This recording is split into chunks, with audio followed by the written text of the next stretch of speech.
ඉතින් අයිබෝවන් සියලු දෙනාට මේ අද පොඩ්ඩක් මූණ පෙන්වන්න බෑ කොණ්ඩේ රැවුල කපලා නැති හින්දා මේ ඉතින් අද මේ පොඩි සයිට් විසිට් එකකට ආවා මගේ වෘත්තිය ඉතින් සිවිල් ඉංජිනේරු වෘත්තිය ඒ නිසා මේ පොඩි කන්සල්ටන්සි පාරක් කරන්න ආවා මේ ගයක් හදන තැනක් පොඩ්ඩක් බලන්න ඒ වෙලේ මට ඉතින් පොඩ්ඩක් වීඩියෝ එකක් දාන්න හිතුණා මේ අපි කොහොමද ඉංග්‍රීසි වලින් මොන හරි දෙයක් විස්තර කරන්නේ අපිට පේන්න තියෙන දෙයක් කියලා. ඒ කියන්නේ දැන් අපි පුටුවක් උඩ ඉඳගෙන තවත් කෙනෙක් එක්ක කතා කරනකොට අපි අහන්නේ සාම්ප්‍රදායික දේවල් නේ. මොකක්ද ඔයාගේ නම? මොකක්ද ඔයාගේ ගම? මොකක්ද හොබීස්? මොකක්ද ඔයාගේ බලාපොරොත්තු? කොහෙද ඉස්කෝලේ? ඔය ටිකනේ. එහෙම නෙමෙයි. දැන් අපි මේක දඩස් ගාලා අපි දන්නේ නැති තැනකට ප්ලේස් එකකට එනවා. ඒ කියන්නේ අලුත්ම තැනකට ඇවිල්ලා ඔයා කෙනෙක්ට විස්තර කරනවා මෙතන තියෙන දේවල්. මොනවද සිද්ධ වෙන්නේ? මොනවද කරන්නේ? මොනවද තියෙන්නේ කියලා. එතකොට එතනදී තියෙන්නේ අලුත්ම අදහස් ටිකක්. එතනදී තියෙන්නේ මේ ප්ලෑන් කරගත්තව නෙමේ, ට්‍රැඩිෂනල් දේවල් නෙමේ, කියන්නේ සාම්ප්‍රදායික දේවල් නෙමේ, අලුත්ම දේවල් තියෙන්නේ. එතකොට ඒක වඩා ප්‍රායෝගිකයි. ඒක නිකන් හරියට මේ වගේ. දැන් වාහනයක් අපි පුරුදු වෙන්න ඉගෙන ගන්නවා පුරුදු වෙනවා මේ එලවන්න පිට්ටනියක. එතකොට පිට්ටනිය වාහනයක් පුරුදු වෙද්දි කිසිම ගැටලුවක් නැහැ, කිසිම වගකීමක් නැහැ. වකිම් නැත්තේ නෑ. වකිම් ඉතාම අඩුයි. මොකද වාහන නෑ, හැප්පෙන්න තැනක් නෑ, වැටෙන්න තැනක් නෑ, පෙරලෙන්න තැනක් නෑ, මිනිස්සු පයින් යන්නේ හරි සෑහලුවෙන් ඉගෙන ගන්න. ඇත්තට මේක ප්‍රායෝගික නෑ. ඊට එහා පාරට වාහනේ දාපුවම තමයි ඇත්තම ප්‍රශ්නේ තියෙන්නේ.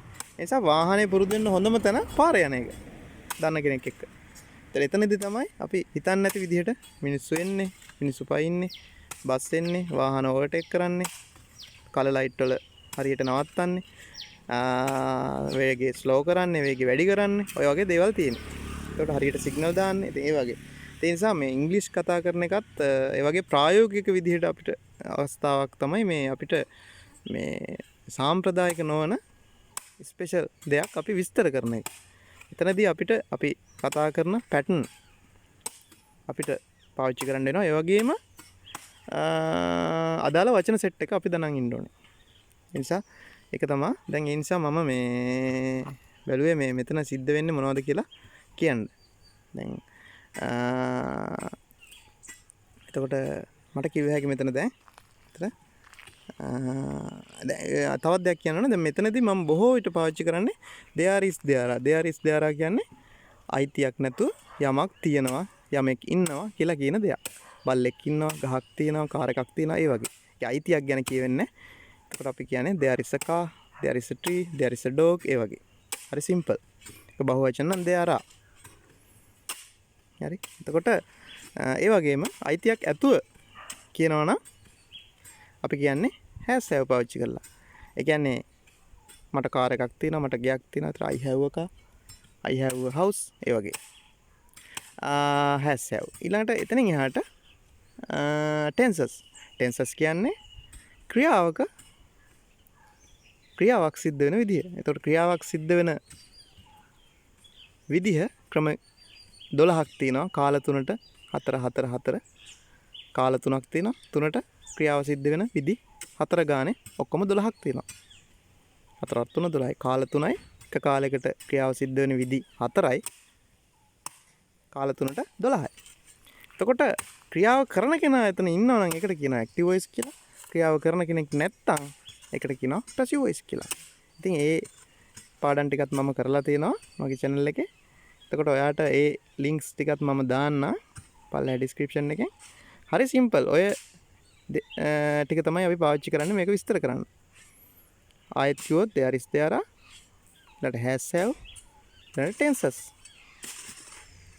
tenses වල active ටිකයි passive ටිකයි. ඔච්චරයි. ඒ නිසා මේ මම simply වාක්‍ය කීපයක් කියන්න. දැන් මෙතන මම මුලින්ම කිව්වා හැකි I came for a site visit. මම site visit එකකට ආවා. active voice simple past tense. Past simple tense active voice. I came for a site visit today. And there are four men. There are 4 men. මිනිස්සු 4 දෙනෙක් ඉන්නවා. There are 4 men. They are working. ඔවුන් වැඩ කරමින් ඉන්නවා.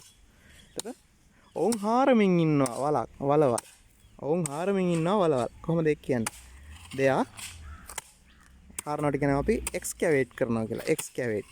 they are excavating. they are excavating pits. they are excavating pits. අපිට කියන්න පුළුවන් තව ඔකට මොකක් භාවිතයෙන්ද? උදැල්ල භාවිතයෙන්. they are excavating pits using the memory. by using the memory. එතකොට තව කිව්ව හැකි there are building materials in the land. ඒ කියන්නේ අපි ගෙවල් හදන බඩු, ගල්, වැලි, සිමෙන්ති වගේ දේවල් වලට building material කියලා කියනවා. ඒතර there are building materials in the site. ඊට පස්සේ තව කිව්ව හැකි all of are having a memory. ඔක්කොම දෙනා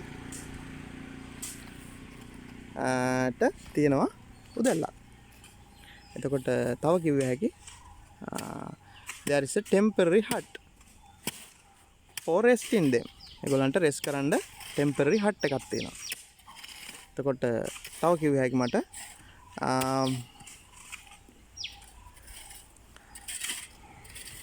ඊට අමතරව කිව්වොත් there are 20 pits.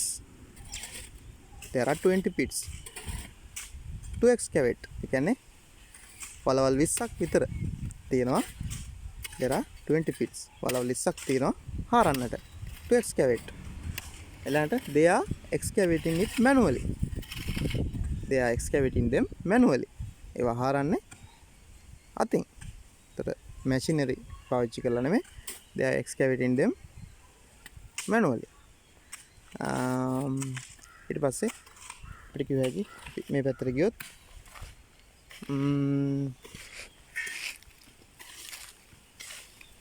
අපි කිව්ව හැකි there is a water tank here. there is a water tank.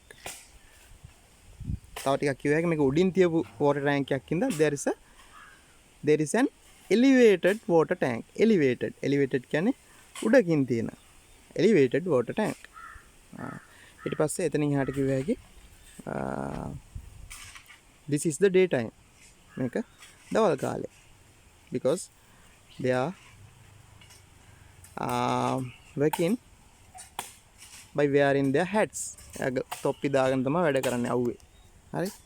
එතකොට ඒ වගේ හරි සිම්පල් දේවල් අපිට කියන්න පුළුවන්. දැන් මෙතනදී ඔයාට මේක කරන්නේ ඇයි? මේක කරනකොට ඔයාට එනවා ඔයාට තියෙන ඇත්තම ප්‍රශ්න ටික. අර පාර යනකොට වාහනේ ලෝකේ යනකොට තියෙන ඇත්තම ප්‍රශ්න ටික දැනගන්න පාර යන්න බෑ. ඒ වගේ තමයි ඉංග්‍රීසි කතා කරනකොට තියෙන ඇත්තම ප්‍රශ්න ටික තමයි එක ප්‍රශ්නයක් තමයි වාක්‍ය ගොඩනගන පැටර්න් එක, ග්‍රැමර් පැටර්න් එක මොකක්ද කියන එක ටග් ගාලා ඩවුන්ලෝඩ් වෙන්නේ නැති එක. අනිත් එක අදාළ වචන කොහොමද දැනගන්න තියෙන්නේ. ඉතින් මම මුලදීත් කියලා තියෙනවා ඉංග්‍රීසි ඉගෙන ගන්නවා කියන්නේ මහ ලොකු දෙයක් නෙමෙයි. එකක් තමයි grammar, අනිත් එක තමයි vocabulary. කියන වචන මාලාව. ඒ නිසා ඒ විදිහට තමයි කියන්න තියෙන්නේ. අපිට කියන්න පුළුවන් ඕන තරම් මේකේ දේවල් they are excavating අපිට කියන්න පුළුවන් එතනින් එහාට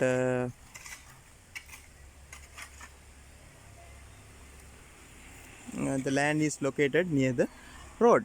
land is located near the road. පාර අයිනෙමයි තියෙන්නේ. so there is a three-wheeler is going. විතරක් නෙමෙයි තව කියන්න පුළුවන්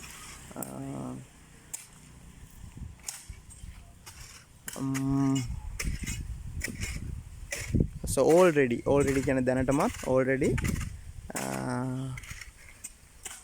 they have excavated 1 2 3 4 5 6 7 8 pits. already they have excavated 8 pits. දැනටමත් ඔවුන් හරලා තිනවා වලවල් 8ක්. already දැනටමත් they have excavated ඔවුන් හරලා තිනවා present perfect tense active voice. ක්‍රියාව excavate ඒක කරන කෙනා ඉන්න ඔවුන් they have excavated 8 pits. වලවල් 8ක් 8 pits. up to now කියලා කියන්න පුළුවන් මේ වන විට.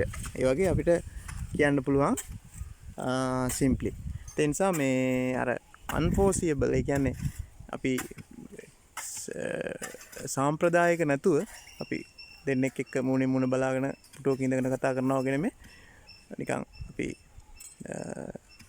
ප්ලෑන් කරලා නැතුව නිකන් සිම්පලි මේ විදිහට අවස්ථාවකට ගිහිල්ලා මගුල් ගෙදරකට දාන ගෙදරකට මල ගෙදරකට ඊළඟට වෙනත් උත්සවයකට එහෙමත් නැත්නම් මේ වගේ වැඩ කරන තැනකට නැත්නම් ප්ලාන්ට් එකකට ගෑරේජ් එකකට ඒ වගේ ගිහිල්ලා අපි මේ විදිහට දෙයක් ඩිස්ක්‍රයිබ් කරන්න ඉගෙන ගත්තොත් මම හිතන්නේ ඒක තමයි සැබෑම අධ්‍යාපනය.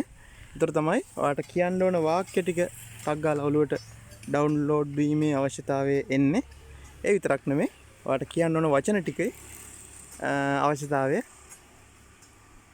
එන්නේ. නිසා ඒ වගේ කලින් ප්ලෑන් නොකරපු තැන් වලට ගිහිල්ලා මේ වගේ තනියම ඒකට කෙනෙක් ඕනේ නැහැ. ඩිස්ක්‍රයිබ් කරන්න ඒක මොනවද එතන වෙන්නේ මොනවද එතන තියෙන්නේ කියලා ඩිස්ක්‍රයිබ් කරන්න ඒ ඇක්ටිවිටි එක කරනවා නම් ඔයා ඉන්න තැන ඉඳන් සෑහෙන ලෙවල් එකකට උඩට එනවා ඉංග්‍රීසි වලින්.